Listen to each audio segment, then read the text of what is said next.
ആദ്യം ഡോക്ടർ രാജീവ് ജയദേവൻ.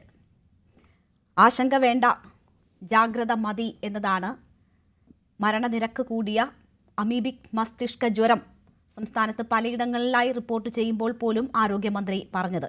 നമ്മൾ എല്ലാ ഇതുപോലെയുള്ള മഹാവ്യാധികളെയും നേരിട്ടത് അതേ മുദ്രാവാക്യത്തിലൂടെ തന്നെയാണ്. ആശങ്കയകറ്റി ജാഗ്രതയോടുകൂടി അതിനെ നേരിട്ടുകൊണ്ടാണ്. ഇപ്പോൾ അമീബിക് മസ്തിഷ്ക ജ്വര കേസുകളുടെ എണ്ണം ക്രമാതീതമായി വർദ്ധിക്കുന്നു എന്നത് വേണമോ മനസ്സിലാക്കാൻ? മരണങ്ങളും തുടരെ റിപ്പോർട്ട് ചെയ്യുന്ന സാഹചര്യം ഒരാശങ്കപ്പെടുത്തുന്ന സിറ്റുവേഷൻ ഉണ്ടോ അമീബിക് മസ്തിഷ്ക ജ്വരവുമായി ബന്ധപ്പെട്ട് സംസ്ഥാനത്ത്? ആശങ്കയ്ക്ക് പ്രധാന കാരണം അവ്യക്തതയാണ്. ഇപ്പോൾ സംസ്ഥാനത്ത് റിപ്പോർട്ട് ചെയ്യപ്പെട്ടിരിക്കുന്ന അമീബിക് മെനിങ്കോ എൻകെഫലൈറ്റിസ് അഥവാ മസ്തിഷ്ക ജ്വരം കേസുകൾ സംസ്ഥാനത്ത് കൂടുതൽ പരിശോധനകൾ നടത്തിയതിനെ തുടർന്നാണ് ഇത്രയും അധികം കേസുകൾ ഡയഗ്നോസ് ചെയ്യാൻ സാധിച്ചത്. മസ്തിഷ്ക ജ്വരം എന്നുള്ളത് വളരെ സാധാരണയായിട്ട് കാണപ്പെടുന്ന ഒരു രോഗമാണ്. 10,000-കണക്കിന് വ്യക്തികൾക്ക് ഒരു വർഷം നമ്മുടെ രാജ്യത്ത് ഈ മസ്തിഷ്ക ജ്വരം ഉണ്ടാകുന്നുണ്ട്. അതിൽ പ്രധാനമായും വൈറസും ബാക്ടീരിയയുമാണ് അതിന് കാരണം എന്ന് പറയപ്പെടുന്നു.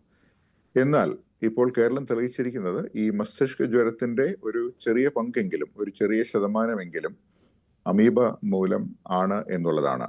ചെറിയ ശതമാനം എന്നുള്ളത് ഒരു വലിയ സംഖ്യയുടെ ചെറിയ ശതമാനം വലിയ അക്കങ്ങളായിട്ട് മാറാറുണ്ട്, വലിയ സംഖ്യയായിട്ട് മാറാറുണ്ട്. ഇപ്പൊ കേരളത്തിൽ നമുക്കറിയാം, കഴിഞ്ഞ 1-2 വർഷത്തിനുള്ളിൽ മുൻകാലങ്ങളെക്കാളും വളരെ കൂടുതൽ പേർ അമീബിക് മസ്തിഷ്ക ജ്വരം ബാധിച്ചിട്ടുണ്ട്. അതിൽ ചിലർ മരണപ്പെട്ടിട്ടുമുണ്ട്. ഒരു 30% നമ്മുടെ ഏകദേശ മരണനിരക്ക്. അപ്പോൾ അമീബിക് മസ്തിഷ്ക ജ്വരം പബ്ലിഷ് ലിറ്ററേച്ചർ നോക്കുമ്പോൾ അത് 95% മരണനിരക്കുള്ള ഒരു രോഗമാണ്. പ്രധാനമായും വൈകിയ വേളയിൽ ഇത് ഡയഗ്നോസ് ചെയ്യുന്നതുകൊണ്ടും പലപ്പോഴും ഡയഗ്നോസ് ചെയ്യപ്പെടാതെ പോസ്റ്റ്മോർട്ടം കൊണ്ട് ഡയഗ്നോസ് ചെയ്യുന്നതും കൊണ്ടാണ് ഇത്രയ്ക്ക് ഉയർന്ന ഒരു മരണനിരക്ക് നമ്മുടെ മെഡിക്കൽ സയൻസിൽ ലിറ്ററേച്ചറിൽ റിപ്പോർട്ട് ചെയ്തിട്ടുള്ളത്. എന്നാൽ ഇത് നേരത്തെ കണ്ടെത്താനായി കഴിഞ്ഞാൽ നല്ലൊരു ശതമാനം പേരും അതിൽ നിന്നും രക്ഷപ്പെടുക എന്നുള്ളതാണ് നമ്മൾ കണ്ടെത്തിയിട്ടുള്ളത്. എങ്കിലും 30% മരണനിരക്ക് യാതൊരു വിധത്തിലും അത് മൈൽഡ് ആണെന്നോ അത് അവഗണിക്കാമെന്നോ നമുക്ക് പറയാൻ സാധിക്കുകയില്ല. പക്ഷെ അവ്യക്തത എന്നുള്ളത് ഒരു പുതിയ തരത്തിലുള്ള രോഗം വർണ്ണിക്കപ്പെടുമ്പോൾ സമൂഹത്തിൽ ആശങ്ക ഉണ്ടാകും. അത് സ്വാഭാവികമാണ്.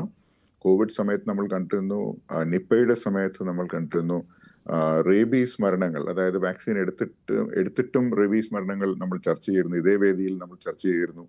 അതുപോലെയുള്ള സംഭവങ്ങൾ നടക്കുമ്പോൾ സ്വാഭാവികമായിട്ടും സാധാരണക്കാർക്ക്, അതായത് മെഡിക്കൽ നോളജ് ഇല്ലാത്തവർക്ക് ആശങ്കയുണ്ടാവും. അപ്പൊ ആ ആശങ്ക മാറ്റാനുള്ള പ്രധാനപ്പെട്ട ഒരു ആയുധം എന്നുള്ളത് പഠനങ്ങളാണ്.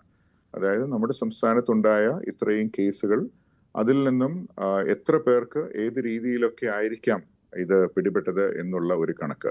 എന്നാൽ നിർഭാഗ്യവശാൽ മെഡിക്കൽ സയൻസിൽ പലപ്പോഴും ഏതൊരു രോഗത്തിന്റെ കണക്കെടുത്താലും നമുക്ക് ഇത് എവിടെ നിന്ന് വന്നു എന്ന് എല്ലായ്പ്പോഴും ചൂണ്ടിക്കാണിക്കാൻ സാധിക്കുകയില്ല. പക്ഷെ എങ്കിലും അവൈലബിൾ ആയിട്ടുള്ള ഇൻഫർമേഷൻ ജനങ്ങൾക്ക് എത്തിച്ചു കൊടുക്കാൻ സാധിച്ചു കഴിഞ്ഞാൽ ഈ അവ്യക്തതയിൽ ഒരു കുറവുണ്ടാകും, ആശങ്കയിൽ കുറവുണ്ടാകും എന്ന് ഞാൻ വിശ്വസിക്കുന്നു.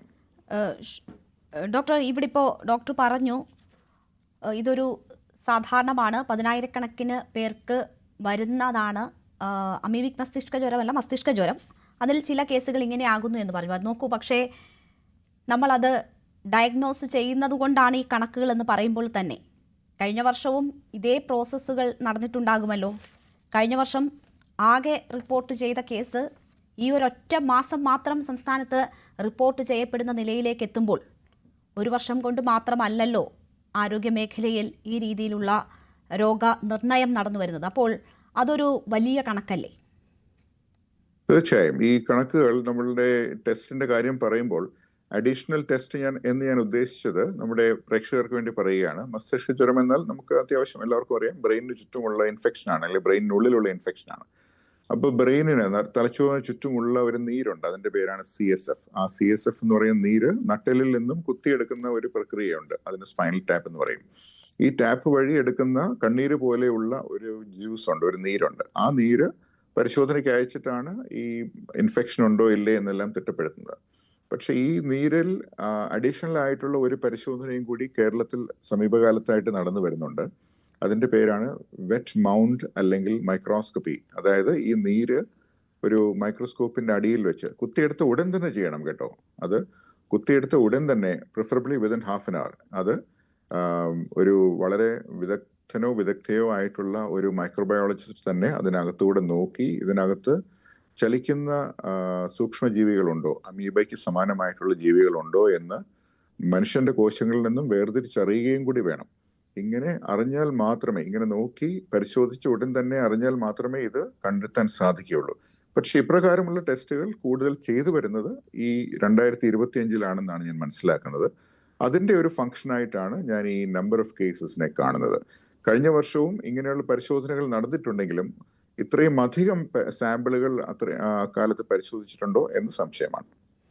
തീർച്ചയായും പരിശോധനകൾ കൂടുന്നു, അതുകൊണ്ടാണ് കേസുകളുടെ എണ്ണം കൂടുന്നത് എന്നത് ആരോഗ്യമന്ത്രി തന്നെ നേരത്തെ വിശദീകരിച്ചിട്ടുള്ള കാര്യമാണ്. ഡോക്ടർ എൻ.എം. അരുൺ, ഇവിടെ ഇപ്പോൾ വലിയ ആശങ്ക ഇതുമായി ബന്ധപ്പെട്ട് ഉണ്ടായിട്ടുണ്ട്. നേരത്തെ കുളങ്ങളിലും അങ്ങനെ കെട്ടിക്കിടക്കുന്ന വെള്ളത്തിലുമൊക്കെ കുളിക്കുന്നത് മൂലമാണ് ഇത്തരം രോഗങ്ങൾ ബാധിക്കുന്നത് എന്നതാണ് പൊതുവെ പറഞ്ഞിരുന്നതെങ്കിൽ ഇപ്പോൾ ടാപ്പ് വെള്ളം ഉപയോഗിക്കുന്നവരിൽ, കിണറിലെ വെള്ളം ഉപയോഗിക്കുന്നവരിൽ 3 മാസമായ കുഞ്ഞിൽ വരെ ഈ രോഗം വരികയും മരണം സംഭവിക്കുകയും ചെയ്ത കേസുകൾ നമ്മുടെ മുന്നിലുണ്ട്.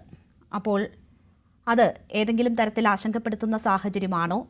നേരത്തെ പരിചരിച്ചു വന്ന, പരിചയമുണ്ടായിരുന്ന രീതികൾ ഈ രോഗവുമായി ബന്ധപ്പെട്ട് സംസ്ഥാനത്ത് മാറുന്നതിന്റെ സൂചനകളാണോ?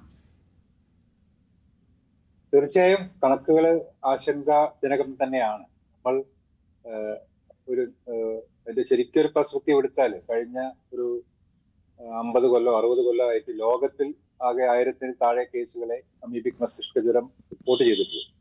എന്നാൽ കേരളത്തിൽ ഈ വർഷം തന്നെ 100-ലധികം കേസുകളും 2 വർഷം കൊണ്ട് ഏകദേശം 200 കേസുകൾ കേരളത്തിൽ ഓൾറെഡി റിപ്പോർട്ട് ചെയ്തു. ഭാഗ്യവശാൽ മരണനിരക്ക് കുറവാണ്. പക്ഷേ ഇത്രയധികം കേസുകൾ എന്തുകൊണ്ട് കേരളത്തിൽ ഇപ്പോൾ വരുന്നു എന്നുള്ളത് നമ്മൾ കാര്യമായിട്ട് പഠിക്കേണ്ടത് തന്നെയാണ്. ഡോക്ടർ രാജീവ് ജയദേവൻ പറഞ്ഞ പോലെ ഒരു കാര്യം ശരിയാണ്, കൂടുതൽ കേസുകൾ കണ്ടുപിടിക്കുന്നുണ്ട്. ഇപ്പോൾ നമ്മൾ നിപ്പയുടെ ഭാഗമായിട്ട് എൻകെഫലൈറ്റിസിന് കൂടുതലായിട്ട് ഒരു പ്രാധാന്യം കൊടുത്തുകൊണ്ട് അതിനു വേണ്ടിയിട്ടുള്ള എല്ലാ ടെസ്റ്റുകളും, അതിന്റെ എൻകെഫലൈറ്റിസ് ഉണ്ടാക്കാൻ സാധ്യതയുള്ള എല്ലാ രോഗാണുക്കളെയും നമ്മൾ കൃത്യമായിട്ട് കണ്ടുപിടിക്കാൻ ശ്രമിക്കുന്നത് കൊണ്ട് നമുക്ക് കൂടുതൽ കേസുകൾ കണ്ടുപിടിക്കാൻ സാധിക്കുന്നു. പക്ഷെ അത് മാത്രമാവണം കാരണം എനിക്ക് തോന്നുന്നില്ല. എന്തായാലും നമ്മുടെ ഇപ്പോൾ ജലജന്യ രോഗങ്ങളെല്ലാം വർദ്ധിക്കുകയാണ്. പ്രത്യേകിച്ച് ഹെപ്പറ്റൈറ്റിസ് എ കഴിഞ്ഞ 2 വർഷം എടുത്താൽ ഇത്രയധികം ഹെപ്പറ്റൈറ്റിസ് എ കേസുകളും മരണങ്ങളും ഇപ്പൊ അടുത്തൊന്നും കഴിഞ്ഞൊരു 40-50 വർഷത്തിൽ കേരളത്തിൽ റിപ്പോർട്ട് ചെയ്തില്ല. അത്രയധികം കേസുകൾ ഹെപ്പറ്റൈറ്റിസ് എ റിപ്പോർട്ട് ചെയ്തു. അത് മലിനജലത്തിൽ നിന്നാണ്. അതുപോലെ ജലജന്യ രോഗങ്ങളെല്ലാം കൂടുന്നില്ല. അപ്പൊ നമ്മുടെ ജലത്തിന്റെ പ്യൂരിറ്റി അല്ലെങ്കിൽ ശുദ്ധത കുറഞ്ഞു വരികയാണ്, മാലിന്യം കൂടുകയാണ്, നമുക്ക് ഉറപ്പ് പറയാൻ സാധിക്കും. അതുകൊണ്ട് തന്നെ ആയിരിക്കാം ഒരുപക്ഷെ ഇപ്പോൾ അമീബ ഇത്രയധികം വർദ്ധിക്കുന്നത്. പ്രത്യേകിച്ച് ഒരു വാം ക്ലൈമറ്റ് കൂടുതലായിട്ട്, അതായത് ഇപ്പോൾ മഴ പെയ്തു കഴിഞ്ഞ ഉടനെ തന്നെ നല്ല ചൂടും വെയിലും വരുന്ന ഒരവസ്ഥ, പൊതുവെ ഗ്ലോബൽ വാർമിംഗ് ഉള്ളതിന്റെ ഒരു അവസ്ഥ, കുറച്ചുകൂടി വാമായിട്ടുള്ള കുറച്ച് ചൂടുള്ള ഇതിലാണ് ഈ അമീബ കൂടുതൽ